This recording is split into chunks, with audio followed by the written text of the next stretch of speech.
Consulte sans tabou, c'est le podcast d'EasyPara qui répond à toutes vos questions sur les maux du quotidien. Vous savez ce que vous avez un peu honte d'aborder avec votre pharmacien. Sans tabou, on en parle avec des professionnels de santé. Aujourd'hui, on parle d'un sujet qui touche plus de monde qu'on ne croit, la constipation occasionnelle. Ces moments où le transit se fait plus lent, parfois après un week-end, en vacances ou quand on change un peu ses habitudes alimentaires ou même en période de stress. Et pour nous en parler, je suis avec Nathalie, notre experte conseil en parapharmacie. Nathalie, qu'est-ce que la constipation occasionnelle ? La constipation occasionnelle ou passagère, c'est un ralentissement temporaire du transit intestinal. Concrètement, on parle de moins de 3 selles par semaine. Elles sont souvent dures, sèches, difficiles à évacuer. Cela peut s'accompagner de ballonnements, de crampes et d'une sensation de ventre un peu lourd.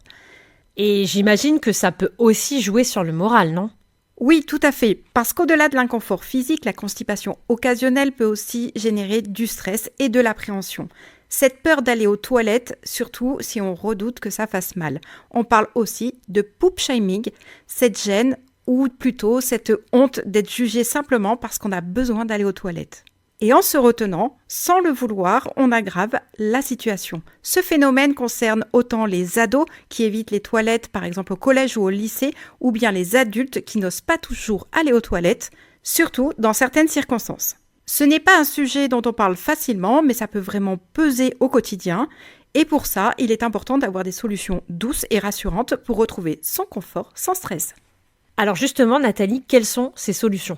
D'abord, l'hydratation. Il est essentiel de boire au moins 1,5 litre d'eau par jour en privilégiant les eaux riches en magnésium. Ensuite, augmenter l'apport en fibres. Fruits, légumes, céréales complètes, flocons d'avoine, pruneaux. Et bien sûr, bouger régulièrement. Même une simple marche après le repas stimule le transit. Et côté parapharmacie, quelles aides peut-on trouver ? Il existe des compléments alimentaires à base de fibres comme le psyllium qui aide à augmenter le volume des selles et à retenir l'eau, ce qui va faciliter l'évacuation.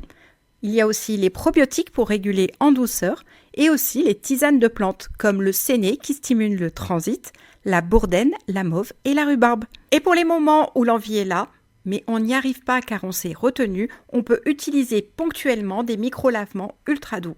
Ce sont des solutions locales très bien tolérées, idéales si on appréhende d'aller aux toilettes, notamment quand on a déjà eu des petites fissures ou bien des hémorroïdes. Ça aide à évacuer en douceur, sans douleur et surtout sans forcer. Et bien sûr, si la constipation dure et s'accompagne de douleurs importantes ou d'autres symptômes, il est important de consulter un professionnel de santé. Là, on parle bien de constipation occasionnelle et passagère. Merci Nathalie pour ces conseils clairs et rassurants. Et comme d'habitude, retrouvez tous nos produits et recommandations sur easypara.fr et en description de cet épisode. À très vite!